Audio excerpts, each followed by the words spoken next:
I think I'm pretty high energy. I'm a busybody. I think more clearly when I'm in movement. So it might be just a personality piece, but I also think a lot of activation comes from just when your body's in motion. And now you see it a lot with kids. It's just, being able to get outside and it just resets your system in such a different way.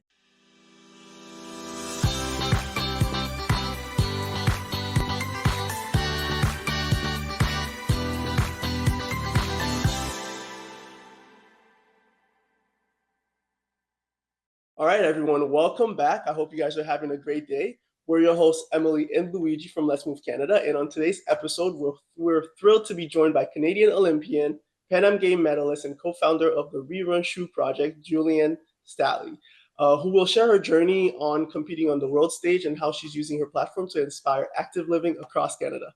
Now, before we introduce Julian, I want to mention that this podcast is brought to you by Let's Move Canada, whose mission is to make Canada the fittest nation on earth by 2030. Our podcast aims to raise awareness about the importance of both physical and mental health, and to also spotlight the people and ideas that make movement more exciting and accessible for everyone. And today's guest is someone who truly lives and breathes movement on the track, in the classroom, and in the community. Again, Julian Staehli is a Canadian Olympic runner, Pan Am Game medalist, and the co-founder of the ReRUN Shoe Project, an initiative making access to movement more equitable, one pair of shoe at a time. She's also a five-time All-Canadian 2-mile record holder and a proud graduate of Queen's University with degrees in health studies, sports psychology, and education. But beyond the podium and medals, Julianne brings a powerful voice to what it means to move with purpose, to lead with heart, and to build community through sport. We're super excited to have you today, Julianne. Thank you so much for coming. Welcome, welcome, welcome. Thank you. I'm excited. We're excited to have you. So, to start us off, could you tell us a little bit about your early days growing up in Lucknow? We said you grew up in a really small town. So, growing up there, what role did movement or physical activity play in your life back then? And do you remember one of the first times you just moved for fun growing up? Yeah, definitely. It's been a while since bringing up Lucknow and kind of where I came from. And I think throughout my journey, looking back to kind of like the beginning of running, but just as you said, movement in general, I think small town, countryside, it's just you have space to move and run and just be outside. I think that's the biggest piece. And I think just the nature of my family, and we weren't a Disney family necessarily. I think we were more outdoors camping and yeah, just being in nature generally. And I think that just kind of has stuck with me throughout all my development throughout sport. I think running is something I just enjoy because I am outside, and I attribute a lot of that just to yeah, how I grew up. Probably a lot of dirt road runs back in the day, Yeah. Yeah. And eh? as you got older and entered school, how did your relationship with movement evolve? I mean, were you always competitive, or did sport take on a new meaning as the years went on? I think in a way it was sort of like an equalizer to me. And it's funny because I never felt at a disadvantage, like, being a woman in sport. And I think there's always a drop off period around 12 to 14 years of age. I think with the ability and just this sort of wholehearted love, like just any sport. I think I played everything in elementary school. The only team that I didn't make was the baseball, softball league. So I think looking back to just movement generally, I think it was just the time of the day. It was recess. It was gym class. It was just the highlight for me, and maybe for other students that was sort of not the part that they were looking forward to, but I can never remember going outside and thinking, oh, I don't really want to play on the playground. So I think I'm pretty high energy. I'm a busybody. I think more clearly when I'm in movement. So it might be just a personality piece, but I also think a lot of activation comes from just when your body's in motion. And now you see it a lot with kids. It's just, being able to get outside and it just resets your system in such a different way. So that was throughout school. I think I always enjoyed the phys ed and lunch break.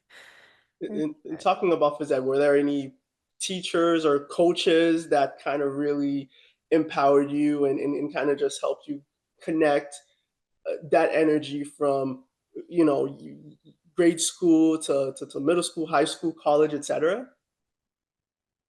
I think all of my teachers did a really good job making sure like participation was the number one. We didn't really, we recognized accomplishments. There was ribbons during track and field day. You would, get awards, but um until high school, I didn't really have any like formative coaching necessarily. Like I really just, played on the teams but it was just being among your friends as well. I don't think we saw it so much as oh, they're really athletic. I don't know at that point, especially through elementary school, that you could identify that you were necessarily, you moved, have better movement patterns or, skill set. I Mm-hmm. think you just kind of took it to your advantage if, you could outrun someone on the football field. And like we would create our own games, and somehow it was something that I would probably maybe take initiative of just because I was the most excited. But until high school, that's when I joined cross country and track. I was still playing soccer. I was still dancing a bit. But I would say then it starts to become a little bit more streamlined in terms of realizing your talent, and then there's more competitions, more opportunities with provincials, and yeah, I think it grew kind of that way organically. Hmm. So would you say then in your high school days is when you took running from something that you really enjoyed and did to something you pursued seriously? Or when was that like, oh, this is something I could really do moment happen for you? It's funny because I think there's just ebbs and flows of that too. Like I think even now it's just like you're still thinking about like, okay, well, how serious do you want to be about it? And I mean, even in high school, in some ways, it would, stress me out going to provincials, but it's the size of the environment that you're in that kind of dictates how big you think, you are relative to your competitive environment. And I think at that point, OFSA was the biggest championship. Having qualified in grade 12 and then having won that, to me, I wasn't thinking about what the next step was. I was in the moment thinking like, this is, the pinnacle of sport in the, time and place that I'm in at this point. So maybe the shift in terms of, making a first national team, that was out of second year of university when I was at Queen's, then your expectations start to grow. And it's not always proportionate to where you are ability wise. So I think then you're starting to manage this sort of, you know, outward in look of, how far do I want to take this? And thinking about the enjoyment piece as well, because you never want to make yourself small or be in a smaller environment to feel big. You don't want to be competing on teams that, that don't give you that sort of like good challenge. And, if you're in that kind of zone of like, this is, a good space for me to still grow, but also be able to achieve what I want to. And I think that in high school, maybe there was an instance that there was club teams available. They were in London. It would be an hour and a half drive. And I just decided, I'm like, this is not what I want at this point. And maybe it could have contributed to my development. I'm not sure. But I ended up just staying with the school team. And until university, that's when I was really, training on a proper program full time. So it's a funny thing because I think people kind of shift back and forth, and depending on where they're at throughout their development and journey, and that can happen in your 20s and your 30s and your 40s, but it needs to be just scary enough that it's not going to turn you away from the sport. But it's tricky sometimes to take that next step and know that you can't really go backwards. You can't really go back to your, high school program, or your, like, once you've made a certain level, then the bar has now been raised. Mm. I love that you said, Really, really cool. I love that in your story, like you said that you could have gone to London and done that hour and a half drive to go to these club teams, but you decided to stick with what you had in your high Mm-hmm. school. Because I find like since in Canada we're so spread out and there's so many small communities, a lot of kids don't have that access because a club team is an hour and a half drive. So I love that your story is like a success story that you were able to make a successful career out of something while being able to do it with what you had in the small place you had. Because I find some kids in Canada maybe think they don't have those opportunities or they won't be able to amount to the success because they don't have that access. But you kind of prove that you can. Yeah. And I mean, I don't take for granted it's track, it's running. You don't need a lot of equipment. You don't need training partners in the same way that if you go to a rink and, if you're a hockey player, you need exposure. If I run a fast time, it's posted and people can see that. And then from a recruitment standpoint, you it's easier to acknowledge a very objective sport. In a team environment, it would be pretty tough to be a basketball player coming out of Lucknow, Ontario. It's just not a sport that really thrives. And I think then in order to kind of make that next step and level, you're probably traveling distances. So maybe that's why my parents got me into running. Maybe it was just a little bit more of a strategic move on their part in terms of not driving all over the place. Yeah, maybe they're like, there's some dirt, some gravel, she can run. Make it Yeah. happen. It, and so one other thing I really loved about your story was that concept that different stages are going to require different output of energy, a different mindset, different way to level up in sorts, right? Like I really like how you position that because in proportion to what you're putting yourself into, it's going to determine how much work you have to put in. So I'm wondering from high school to college, obviously that looked different. How did you balance it all? I mean, you were a student athlete, you were taking classes, you were part of a team. What did balance look like to you, and how did that shape your mindset? Yeah, it's funny enough now I'm working in a position now with student athletes. So I see the other side and I'm putting myself back in their shoes of what it was like to transition to university life. You're balancing obviously the academic athletic piece and just the overall, like handling all these cross pressures of you're living away from home, you're trying to make, your new social friend group. Hopefully your grades are staying where they need to be in order to be athletically eligible. So for me, it was a fumbling process. I would say I was definitely underprepared going into university. So the learning curve was incredibly steep. Um, but luckily, although being on the cross country and track team as a varsity athlete, it probably created, a busy timetable, but it was a bit of a safety net for me. And I think naturally, once you get into the right fold and whether that's peers or groups or, you're in the right class and you have good leadership role models, captains, whatever that is, I think it's a safe space to kind of learn, grow, jump from. If you're going into university and you having those supports in place early on, I think it's so important to be able to reach out um and I think too, it's this weird complex. You think you're an adult, but it's the first time that you've ever made a decision, to move away from home. And it's the first time that, you're not going back to your parents every night and they're checking in. And so it's exciting in every way, but I think it's a little deceptive in terms of how much responsibility you have. Um, Paired with the amount of freedom. And it is interesting to see now because from an 18, to 22-year-old, it's a different generation, but they still require the same things. And it is interesting when you frame it that way in terms of, teaching them how to fail well, because it's inevitable that you're going to come across challenges and have to figure out kind of what the next move will be. Mhm. I So, really like that. Lots, what lots was of lots of lesson in learning how to fail properly, so that you can actually get back up, right? Like I really like that. mhm.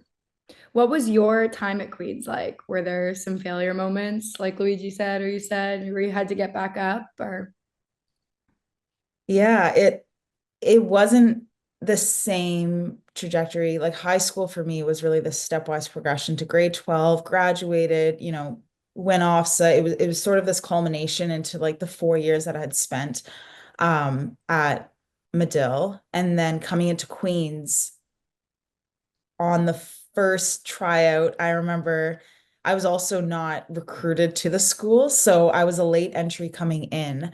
Oh, And my parents had just said, if you don't make the team, like it's okay. Like, you've made it now into school. I had looked at a few different universities. Once I had stepped on campus, I just knew I wanted to go here. There was just this kind of like aura feel of the campus. But kind of managing my expectations, I think my parents just didn't want for me kind of to break my heart and just say, okay, you're not going to be able to make the team. So I think in my first year, it was this weird like understanding of what level of competition because I hadn't gone outside of Ontario, and now you have women who are from across the country, if not international as well. But sure enough, I found my spot on the team. And then in second year, I had won nationals, like the CIS championships, now U Sports. So I think, again, thinking about kind of those like stepwise progression piece and having this kind of incremental development, it kind of went a bit 0 to 100. And then just thinking about overall stress, mental health, well-being, all of these pieces that I think I outgrew myself a little bit quickly, and I was catching up to the point where I was physically in terms of racing and obviously trying to pursue my degree alongside. So, um, yeah, I think it was again this like fumbling process, and I can never look back and say, oh, I really wish I would have known that at that point because I think I needed those lessons right. in those moments. Like I think, these depths and kind of like peaks and valleys that you go through, it's continuously giving you this perspective. I think there's certain experiences that, people shouldn't have to go through, absolutely. But I would say from second to third to fourth year, I really went from kind of this like me to we, Mm-hmm. individual and the team. And by the end of my years, the women's podium, like we hadn't started off as a team that was nationally competitive. And then by my third or fourth year, we were looking to win as a whole program. And then it becomes bigger than yourself. I had training partners who, I would be able to work out with as opposed to just kind of like hanging off the back of the men's group. So that all of that combined, as well as then kind of the national team experience that was sort of coincided with second, third, and fourth year. Yeah, it was an interesting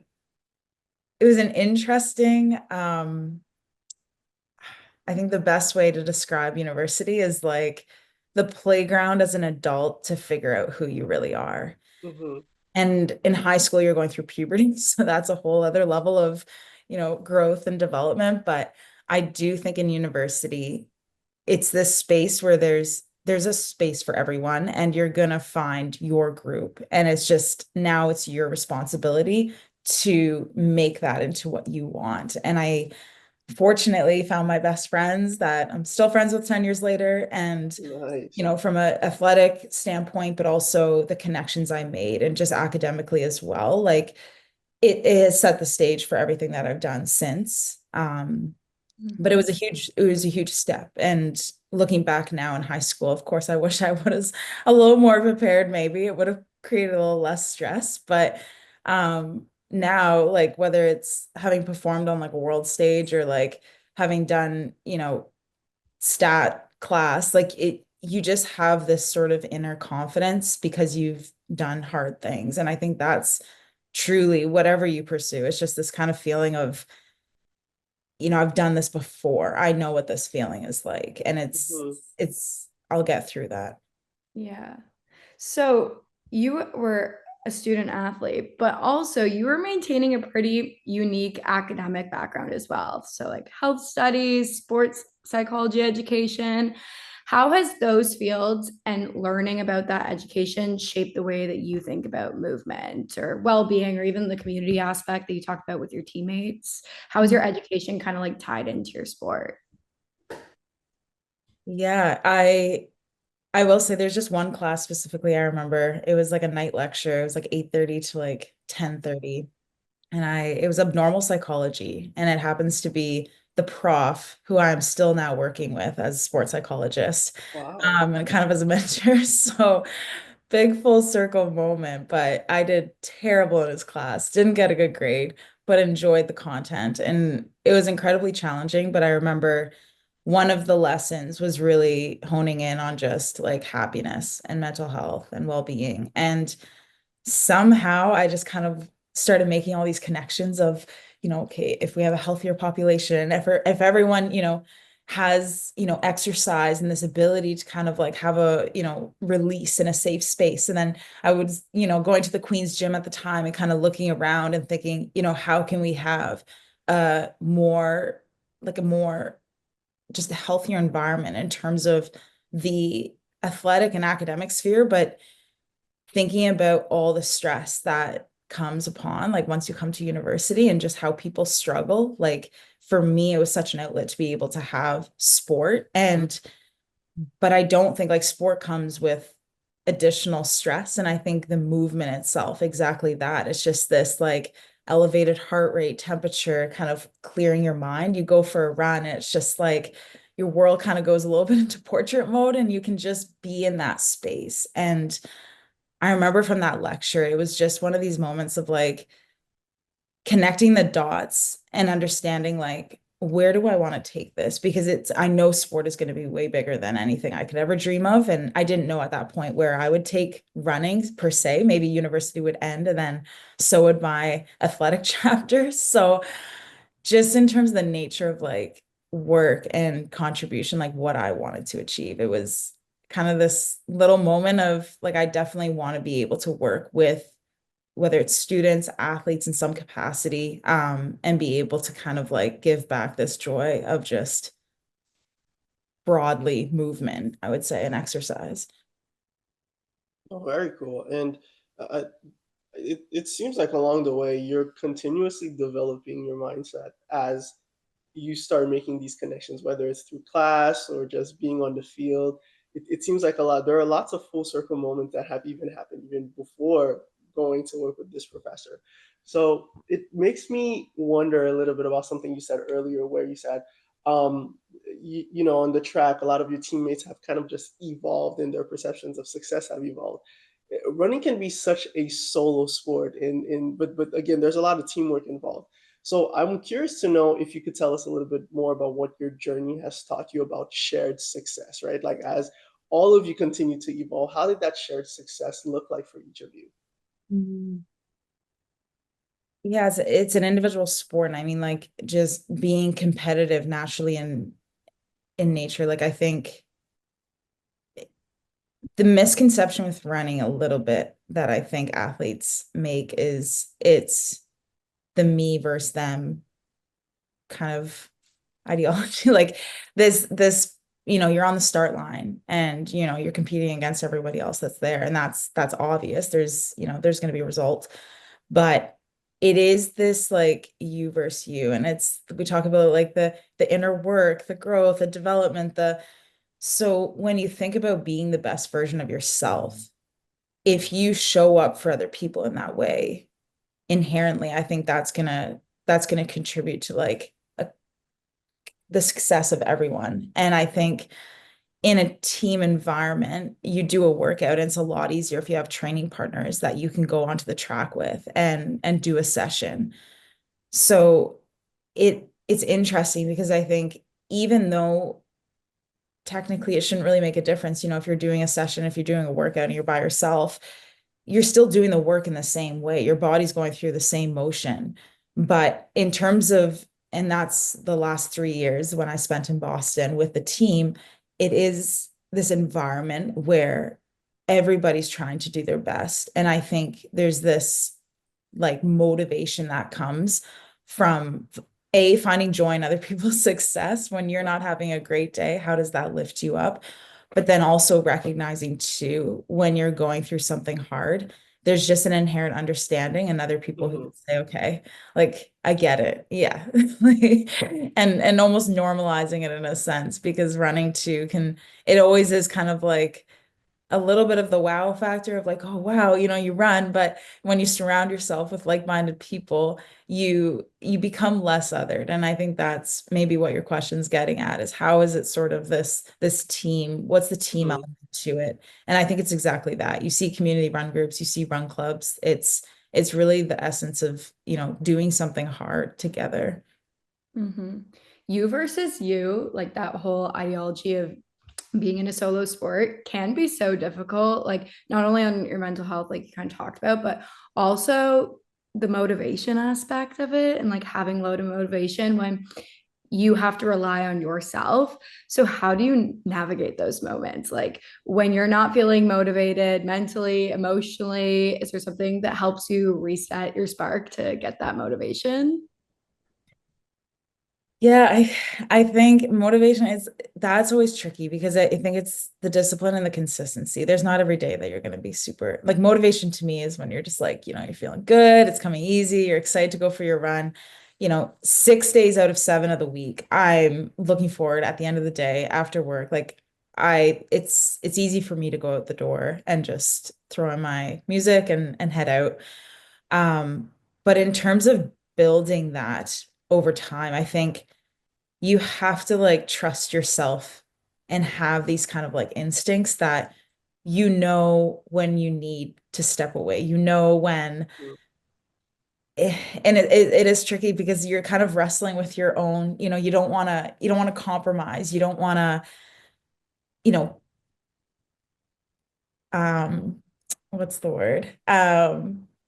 Like when you break promises with yourself, you say you're going to wake up at 7 and you don't. And it's this feeling of kind of like, I said I was going to do it. Well, okay, so then what's the fallout of that? And how are you going to respond to it? That's what I'm more interested in. Because some people will start to rationalize, okay, well, I actually needed sleep or I needed to, and other people, kind of beat themselves up, like, oh, I really was supposed to be up at 7. And now, my whole day's like wrecked. And, I can't get to the gym on time and I can't. So I think it's this like being able to handle when things don't really go well, because I think you can be proud of yourself and accomplished when you're feeling good. And your times or whatever it is with sport, I think the success will come and go. And at the end of the day, it's you that you have at the end of it. And after everything you've been through, if you can trust that, you've done the best that you possibly can. And it's like as cliche as possible. And it's frustrating saying that sometimes because I'm like, well, what is the best? Like I can push on the track, but like, the margin of error is so small. And like once you're in that 1%, it's just like there's so little room for error. But I do think if if you write it out 100 different ways and whether it's throughout your career, there's so many different turning points and paths that you can take. And I think in the moment that you're in, like what's the best that you can do right now? And that's all you can think about because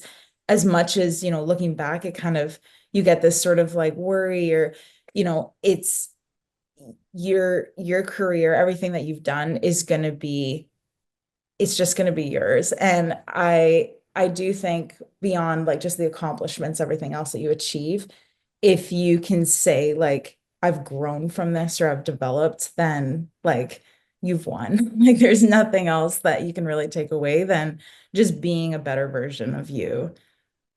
Hmm. I think that's really cool. And you've done quite a lot with competing, with training, with growing as a person. Curious to know what do you do to unwind outside of training and competing to feel grounded? I mean, what does like a relaxing day look like to you? Is it going to the spa? Is it just walking in the woods? Like, what do you do for fun outside of training and competing? I think just being with people. I didn't realize, I think now I know, just because for the last, yeah, 3 years, it was really just focused in terms of sport. And I think you get into the mindset that there's a certain routine that you need to follow in order to be kind of successful. And whether that's, Mhm. getting to bed on time, sleeping, your eating, everything is dictated in terms of, performance, when's the next race, you're scheduling everything out.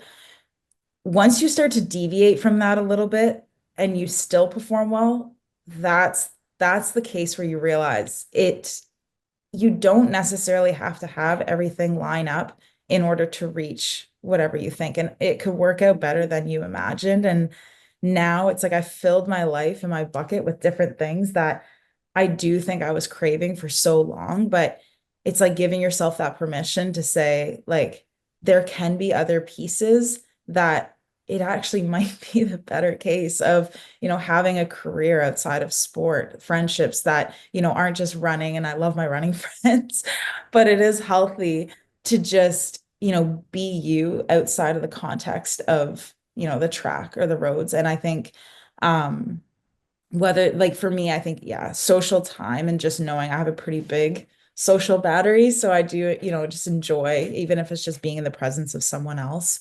Um, but also equally and like enough alone time. I think we spend a lot of time just being connected. And now at work, you just have to be on so much. And I think when you're, in meetings and you're chatting with athletes and your mind is continuously sort of like trying to calibrate Yes. and now and you come home and then you check your notifications, you go through your own personal emails, you're exhausted. And being able to kind of filter that noise, and they say like the more creative you are, the more time you need alone. And I try to like instill that, just even if it is going for a run or just getting outside, going for a walk, going to a coffee shop, grabbing a book.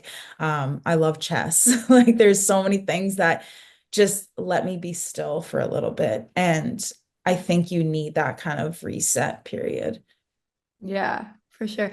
Thinking about that, it's kind of funny because you were saying how outgoing you are and how much you revolve around your friendships and community. But I was thinking, I was like, and yet it's funny that you gravitated to more of a solo sport.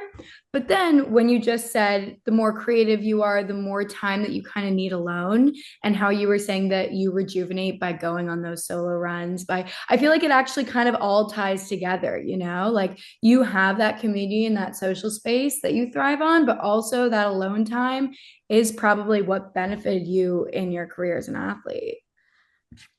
Yeah, it's like the polarizing it. It's just like how much do you want to lock in and how much do you want to be able to like unwind? And I think for everybody that there's a different balance. Some people they want to be absolutely focused, dialed a lot more. They need a lot more alone time. They don't need stimulation in the same way.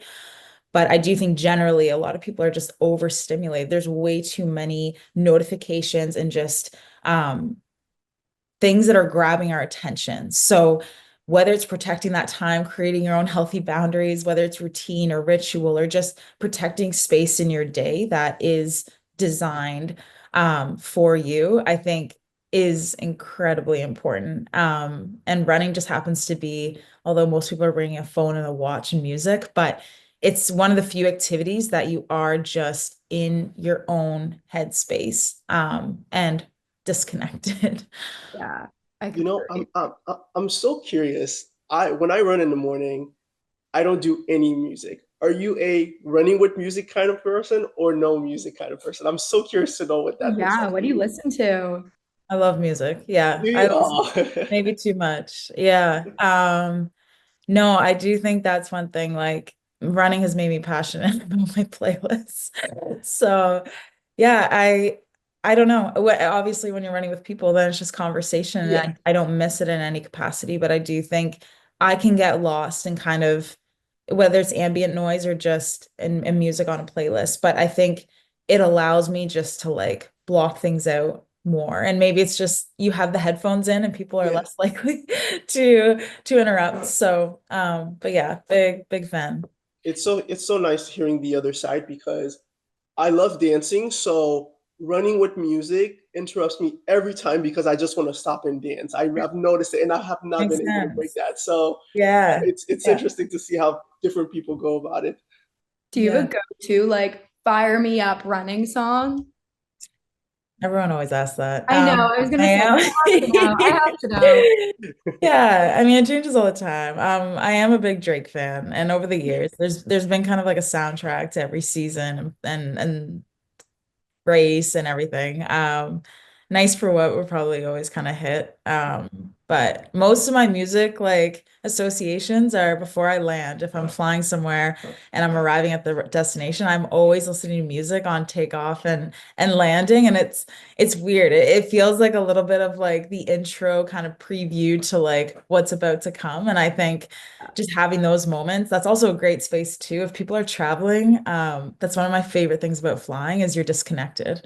Although you can get Wi-Fi on flights now, but I find it's kind of you time in a really nice way. So yeah, although you can't always have the luxury of booking a flight. So Good point. All right. So I want to hear a little bit about the ReRUN Shoe Project. So we absolutely love it. Can you tell us a bit about how it started, and then what it's shown you about equity, sustainability, or even just the power of giving people access to do what you've done all your life?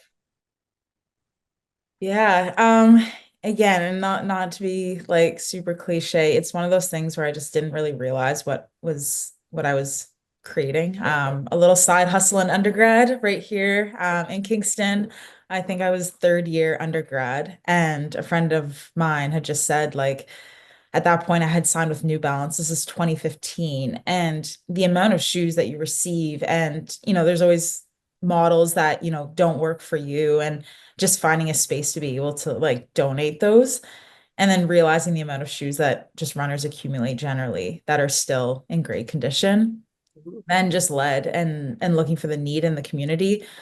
Everybody needs a pair of shoes to just participate in life. It's not about sport and athleticism. It's just being able to get outside and whether it is going for a walk or movement. So from there, just kind of branching out a little bit, but we realized just youth sport organizations, especially in Kingston, Boys and Girls Club, they were already doing initiatives. They had, run clubs, and I think then we realized that that partnership was something that could be pretty special. From there, it just kind of grew, and then into 5 cities across Canada. I had just fellow athletes who were reaching out saying, "Hey, I think this would be great to have in our community." We began partnering with businesses, local running stores primarily, and then our recipient locations kind of grew from youth sport organizations into shelters, into schools, into hospital outpatient programs. It naturally began unfolding, and now I'm at a point too. It's like 10 years, and it's interesting to just think about like what this could be kind of on a national scale. And it's super simple in theory, but I do think movement at that essence, everybody should be able to have access at least to be able to participate. And even in elementary school, if you don't come to school with, proper shoes for phys ed, like you're probably not going to be able to, be a part of it. So that's I guess the short form of the project. It's a Do you cool have a project. like Really, really big cool. initiative, or sorry, do you have a big dream or goal for this initiative? Like Yeah. reach high as you could go, what would that be? It's interesting. Yeah. I'm right in the midst right now of deciding how much I can take on in terms of, what this project could lend itself to. And just this conversation is starting to kind of like spark ideas. But if it was a nationally recognized nonprofit organization, and with that, with the branding and everything, it could become sort of its own entity. Right now, it's completely self-funded and Hmm. self-sustained. And I kind of like that it's a little bit of a, like, s- you know, make as much of it as it, people have reached out, but there hasn't really been like any specific intention or goal or like reaching point. Like it's not something, it's nonprofit, right? Like I don't see this as taking over what I want to do in my career or anything else. But um it is it is something in the back of my mind always where I think like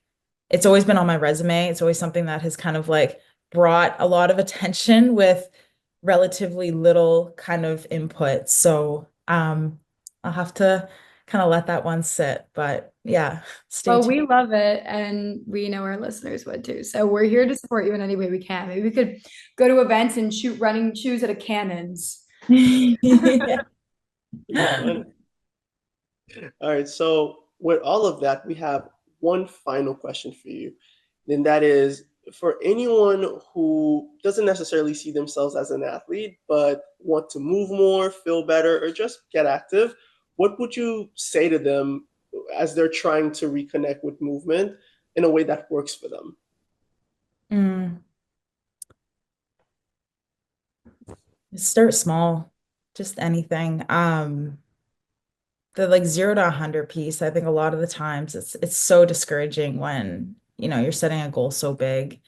It's no different truly than like if you're in high school thinking about the Olympics, that's probably not going to be the most motivating when immediately, and I think that's our whole conversation right now is just making decisions in the time and space that you're in. And I mean, recognizing, if you have kind of big goals, like not putting that aside, but initially those early steps. And I'm a little envious of this, but for someone who is completely sedentary, any movement for them, the benefit is like 100-fold. And once you get to a certain level in sport, it's a little discouraging because the amount that you put in has so little in terms of change. Like once you're at a certain level in terms of fitness and ability, it takes so much more to make any incremental change. So in a way, it seems less motivating if, you're just starting off and you're going for a 10-minute walk.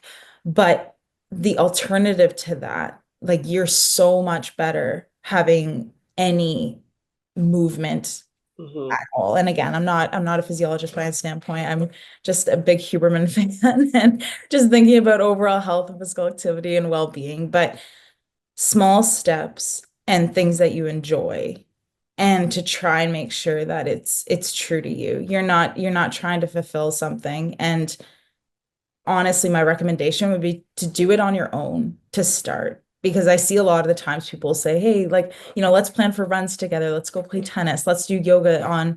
And if it's a person that will motivate you to get out there, absolutely.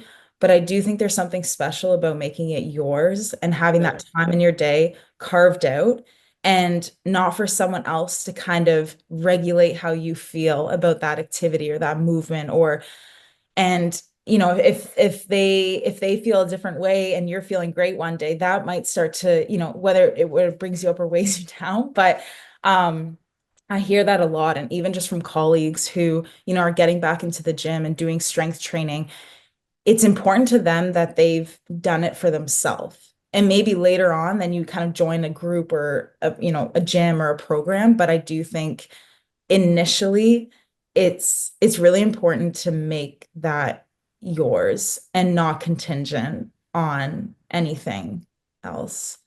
Mhm.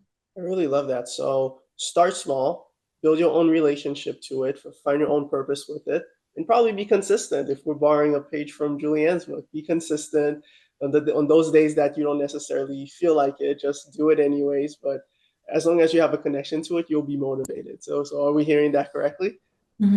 Yeah, Perfect, perfect.